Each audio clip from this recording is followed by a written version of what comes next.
The Overton Window is the range of policies politically acceptable to the mainstream population at a given time. The window keeps shifting across this range, typically slowly, although there can be abrupt and large shifts in policy during crisis.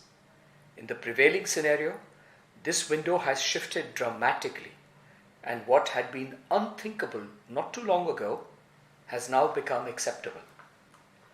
The war in Ukraine, supply-side disruptions, and rising commodity prices have led to higher than expected inflation across the globe.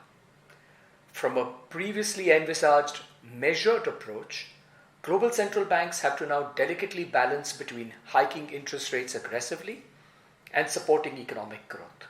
Still expected to be the fastest growing major economy over the next few years. Corporate India's fundamentals remain healthy. Nifty 50 earnings growth for FY22 was 35%, the highest since FY04. Earnings growth for FY23 and FY24 is expected to be a good 18% and 16% respectively.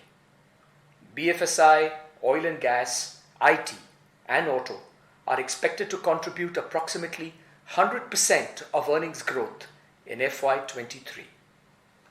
For banks, the bad asset cycle has clearly reversed.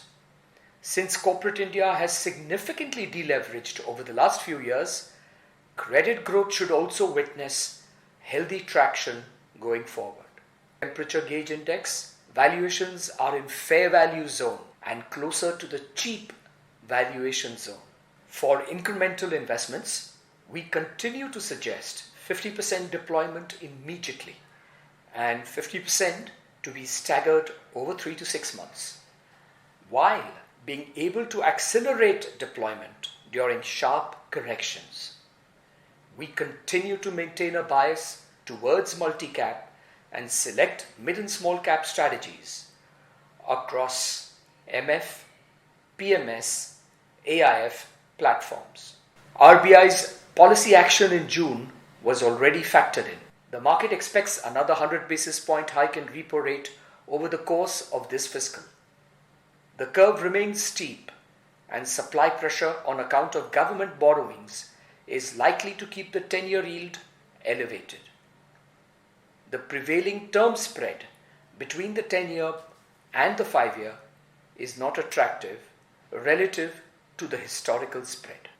Hence, for fixed income portfolios, we suggest a core allocation to 4 to 5 year maturity segment through high quality credit, target maturity debt funds, which invest in a combination of GSEC, state development loans, and AAA rated instruments.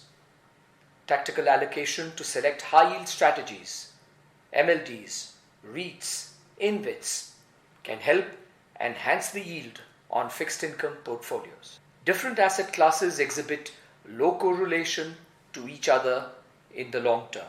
Delphi ASAP is an all-weather strategy that benefits from asset class diversification and yearly rebalancing. It is positioned as a superior alternative to fixed income with annualized volatility less than 1/3 that of Indian equities.